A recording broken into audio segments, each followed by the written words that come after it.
الحمد لله رب العالمين، والصلاة والسلام على سيد الأنبياء وخاتم النبيين وعلى آله وأصحابه أجمعين. أما بعد فأعوذ بالله من الشيطان الرجيم. بسم الله الرحمن الرحيم. سبحان الذي أسرى بعبده ليلا من المسجد الحرام إلى المسجد الأقصى الذي باركنا حوله لنريه من آياتنا إنه هو السميع البصير. صدق الله مولانا العظيم. صدق وبلغنا رسوله النبي الأمي الكريم. اللهم صل على سيدنا ومولانا محمد وعلى آل سيدنا ومولانا محمد وبارك وسلم عليه. حمد و صلات کے بعد قابل احترام برادران اسلام، بزرگوں، دوستوں، عزیزوں، آج رجب المرجب کی 26 تاریخ ہے اور 27ویں کی رات ہے. جمہور روایات کے مطابق ہمارے آقا و مولا صلی اللہ علیہ وآلہ وسلم آپ کو معجزہ معراج اللہ تعالیٰ نے 27 رجب کی رات کو عطا فرمایا. حضور نبی رحمت صلی اللہ تعالی علیہ وسلم کا یہ معجزہ معراج کا واقعہ ہجرت سے تقریباً سال یا سوا سال پہلے واقعہ ہوا، اور یہ وہ حالات تھے جب مکہ مکرمہ میں آپ نے اسلام کی دعوت دے رکھی تھی، لیکن دعوت کو 10-11 سال سے زیادہ عرصہ گزر گیا کہ لوگ اسلام کی طرف مائل نہیں ہو رہے، الٹا مخالفت کرتے ہیں، دل آزاری کرتے ہیں، اور آپ صلی اللہ تعالی علیہ وسلم کے ماننے والوں کی بھی دل آزاری کرتے ہیں. حضور آقا رحمت صلی اللہ علیہ وسلم نے سوچا کہ اہل مکہ تو میری دعوت کو خوش دلی سے قبول نہیں کر رہے، لہٰذا آپ سائیڈ کے چھوٹے چھوٹے علاقوں، بستیوں، ڈھوکوں پر جاتے، وہاں ان کو بتاتے کہ میں اللہ کا رسول ہوں، اللہ تعالیٰ نے مجھے دین توحید دے کر بھیجا ہے. اسی سفر کے اندر آپ طائف تشریف لے گئے. طائف ایک بڑا شہر تھا، یہ بڑا خوشگوار ہماری مری کی طرح علاقہ ہے، پہاڑی علاقہ ہے. وہاں آپ نے جا کر دعوت دی تو ان لوگوں نے، آپ نے علماء سے سنا دعوت کے نتیجے میں آپ کے ساتھ کیا سلوک کیا کہ آپ پر پتھر برسا برسا کر آپ کا بدن کریم لہولہان کر دیا. آپ ان ظاہری حالات یہ تھے کہ ہر طرف سے دل شکنی، دل آزاری، حوصلہ شکنی ہوتی. آپ آخر انسان تھے کہ 11 سال سے زیادہ عرصہ گزر گیا، مجھے ان لوگوں کو اللہ کی طرف بلاتے، یہ توجہ نہیں دیتے. یہی وہ دن تھے کہ آپ طائف سے واپس آ کر ایک دن رات کو ایک روایت کے مطابق اپنی چچا زاد بہن حضرت علی کی ہمشیرہ ام ہانی کے گھر میں آرام فرما تھے، اور دوسری روایت میں اشارہ یوں ملتا ہے کہ آپ حتیم کعبہ میں سو رہے تھے. اس وقت رواج تھا لوگ کعبہ کے ارد گرد رات کو لیٹ جاتے، آرام کرتے. کہ حضرت جبریل امین کو اللہ تعالیٰ نے بھیجا ان حالات میں، جبکہ دنیاوی طور پر آپ صلی اللہ علیہ وسلم کی حوصلہ شکنی، دل آزاری اور طعن و تشنیع اور مخالفت زوروں پر تھی، اور ہر جانب سے مایوسی بظاہر نظر آتی تھی، اللہ تعالیٰ نے اپنے حبیب کریم صلی اللہ علیہ وسلم کو اپنے پاس عالم بالا میں بلایا۔ اس بلانے کی حکمت یہ تھی کہ علماء نے فرمایا اللہ تعالیٰ اپنے حبیب کریم صلی اللہ علیہ وسلم کی حوصلہ افزائی کرنا چاہتے تھے کہ اے میرے حبیب، میرے دین کے لیے، میرے نام کے لیے آپ ستم سہ رہے ہیں، اس غم کی گھڑی میں ہم آپ کو بتانا چاہتے ہیں کہ اگر دنیا والے تیری قدر نہیں کرتے تو آؤ دیکھو ہماری بارگاہ میں تیری عظمتوں کا عالم کیا۔ یہ وہ پس منظر تھا واقعہ معراج کا کہ جن دنوں آپ کو معراج کرائی گئی وہاں دنیا میں یہ حالات تھے، تو گویا آپ کو بلایا گیا۔ اعلیٰ حضرت نے اسی کی ترجمانی کی اور فرماتے ہیں کہ اللہ تعالیٰ نے گویا فرمایا کہ اے میرے حبیب، فرش والے تیری شوکت کا علو کیا جانے،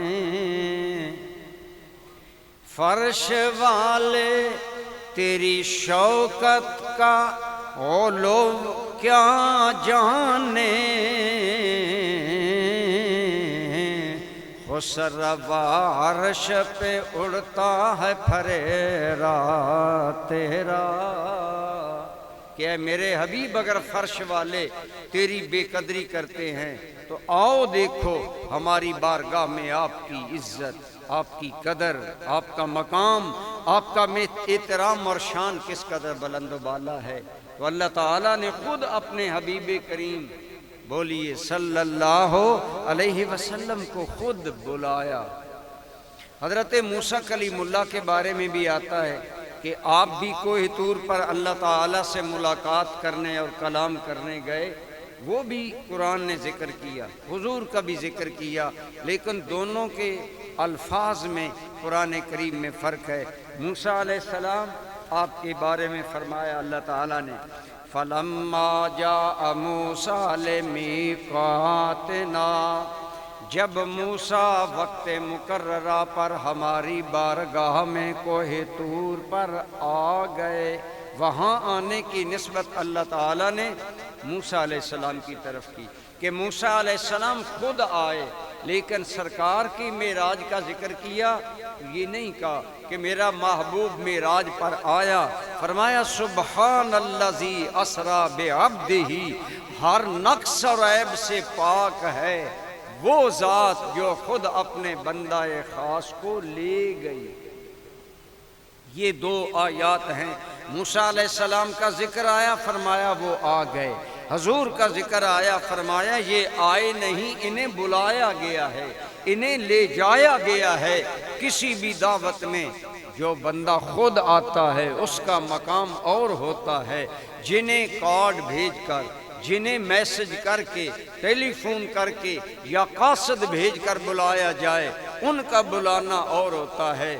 اسی لیے علماء کرام نے فرمایا کہ ان دونوں واقعات سے معلوم ہوتا ہے کہ موسیٰ علیہ السلام خدا کی طالب میں، خدا کی بارگاہ میں گئے تو طالب بن کر گئے، طالب خدا بن کر گئے، اور محمد اللہ کی بارگاہ میں گئے تو مطلوب خدا بن کر گئے، محبوب خدا بن کر گئے۔ گویا انداز میں بھی آپ بولیے صلی اللہ علیہ وسلم کے مقام میں محبوبیت اور حضور کی عزت کا خیال کیا، آپ کو شان بخشی کہ آپ وہ ہیں۔ پھر اللہ تعالیٰ نے جبریل امین کو فرمایا جبریل جی رب جلیل، فرمایا جبریل جاؤ، آج ہم اپنے محبوب کو اپنی بارگاہ میں بلانا چاہتے ہیں۔ عرض کی یا رب العالمین میں جاؤں، فرمایا نہیں ٹھہرو۔ دعوت کا انداز بھی کتنا عزت، شرف اور حضور کی توقیر پر مبنی ہے کہ اللہ نے اپنی بارگاہ سے جناب خاص سے اپنا قاصد خاص بھیجا، جو نوری مخلوق کا سردار ہے۔ علماء ایک مثال دیتے ہیں کہ آپ کے بچے کی شادی ہو، آپ کسی کو صرف کارڈ بھیج دیتے ہیں، آئے نہ آئے اس کی مرضی، ہم نے تو فرض ادا کر دیا۔ بعض وہ ہوتے ہیں جنہیں آپ کارڈ بھیجتے ہیں پھر ٹیلی فون بھی کرتے ہیں جناب ضرور آنا ہوگا۔ بعض وہ ہوتے ہیں جنہیں کارڈ بھی بھیجا جاتا ہے، قاصد بھی بھیجا جاتا ہے، پھر کنفرم ہوتا ہے کہ آ رہے ہیں، وہ کہیں اگر جی میں مجبور ہوں، سواری نہیں ہے، آج گاڑی فارغ نہیں ہے، یہ مسئلہ ہے، تو آپ کہتے ہیں گاڑی میں بھیجوں گا۔ آپ کا آنا تو میری خوشی کو دوبالا کر دے گا اور تیرے آئے بغیر میری خوشی نامکمل رہے گی۔ اللہ مثالوں سے پاک ہے، لیکن اللہ نے بھی اپنے حبیب کریم کی عزت کو بڑھانے کے لیے دعوت کے وہ سارے انداز اپنائے جن میں محبوب کی عزت اور شان دوبالا ہو۔ مثلا اللہ تعالیٰ نے ڈائریکٹ وحی نہیں کی، قاصد جبریل امین کو بھیجا، فرمایا جبریل امین جاؤ، یا رب العالمین میں حاضر ہوں جاؤں؟